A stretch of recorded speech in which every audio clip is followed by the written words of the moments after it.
Senate Republicans and Democrats have joined forces in order to stop progressives. So now, more specifically, they have advanced sweeping budget legislation that would establish automatic deficit reduction processes. So now this is a little, wonkish, a little, complicated, but let me try to walk you through this. Okay. So now this budget deficit reduction process would basically trigger trillions of dollars in cuts to Medicare, Medicaid, food stamps, and social programs. And so this is incredibly potentially disastrous if this ends up passing the Senate. So now, right now, it's getting through committees. Okay. So now this is the Bipartisan Congressional Budget Reform Act, known as S2765. It was authored by Senator Sheldon Whitehouse and Mike Enzi. So it's a Democrat, Whitehouse, and Enzi is a Republican, and it passed out of the Senate Budget Committee on November 6th. Now, the legislation is co-sponsored by 5 members of the Senate Democratic Caucus: Whitehouse, Mark Warner, Republican, Tim Kaine, Democrat, Chris Coons, Delaware, and Angus King, Maine. So, yes, it passed out of there, and now basically they're waiting whether or not to take it up. So now this piece of legislation would create an automatic process to slash potentially trillions of dollars from programs like Medicare, Medicaid, food stamps, and ACA subsidies. So, okay. So how it would happen is that Congress would have to pass a new budget resolution in the first year of Congress.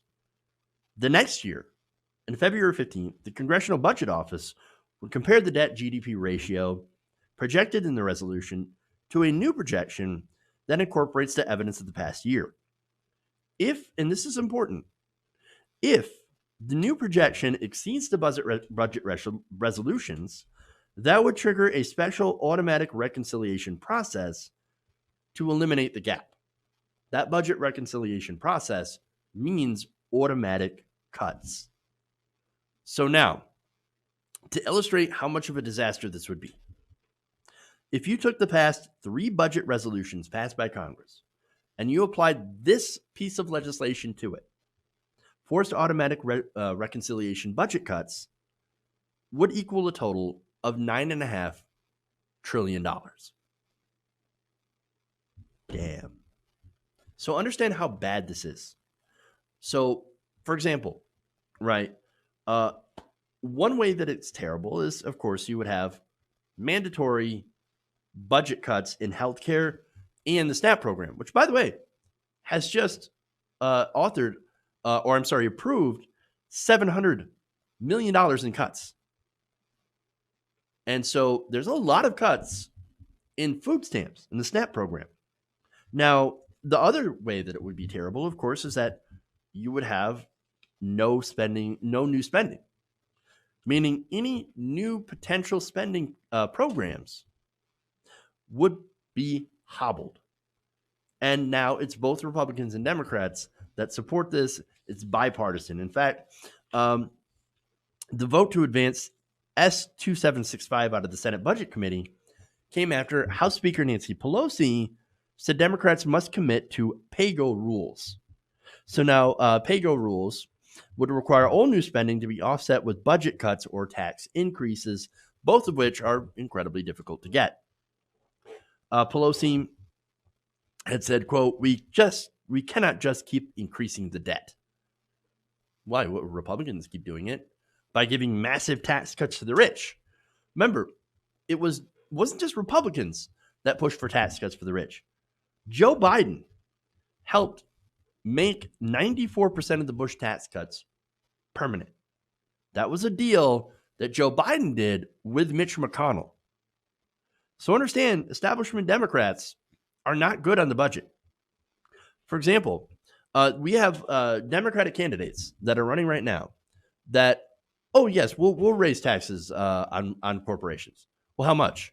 We'll restore them to 25%.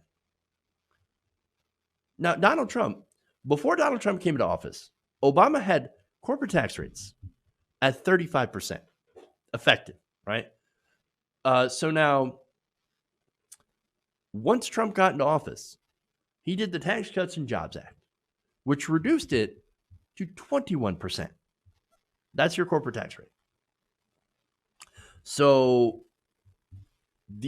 some of these corporate Democrats want to put it up to only 25%.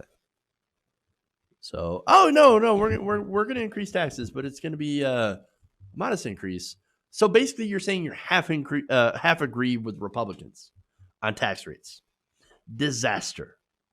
And so these so-called Democrats, look, they agree with Republicans on budget issues when it comes to taxes, lower taxes on corporations.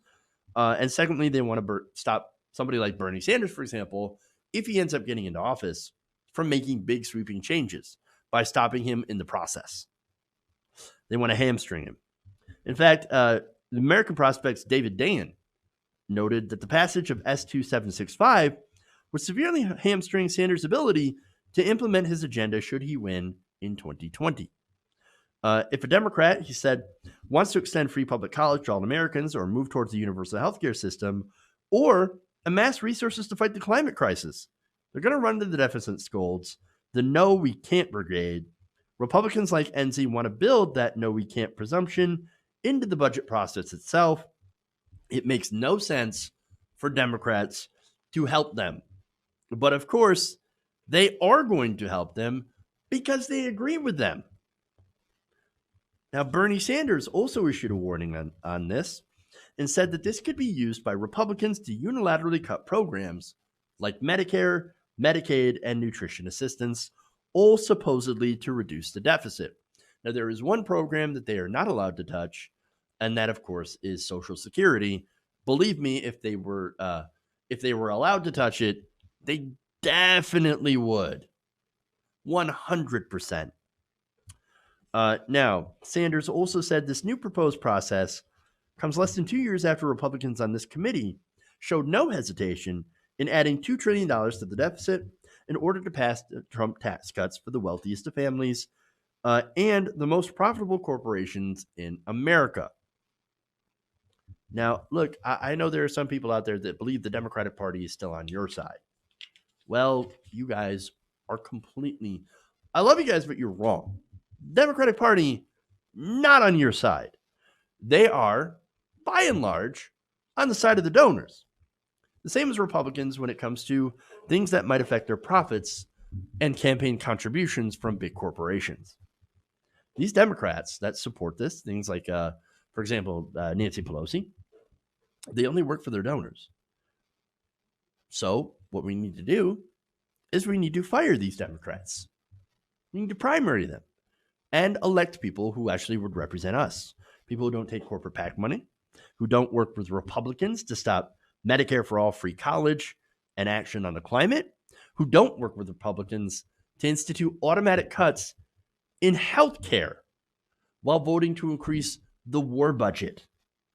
No, we need real progressives, bold progressives, who don't take that money, who don't work for the donors, who stand up for actual human beings and not multinational corporations. Hey guys, hopefully you enjoyed that free video. Now I'm going to have to ask you a favor. Between the demonetization and the YouTube algorithm messing around with view counts, etc., we're having a hard time adjusting to the new YouTube reality, which is where you guys come in. See, we have a Patreon, patreon.com/TYTNation, set up to help us rely on you guys, the viewers, instead of big corporate ads. Look, you know the show. You know I'm not in favor of big corporations anyway. So help us transition away from relying on the ad model to pay the bills and sign up to be a patron, patreon.com/TYTNation. That goes a long way to help us keep the lights on. And you guys will know that you're supporting independent progressive media.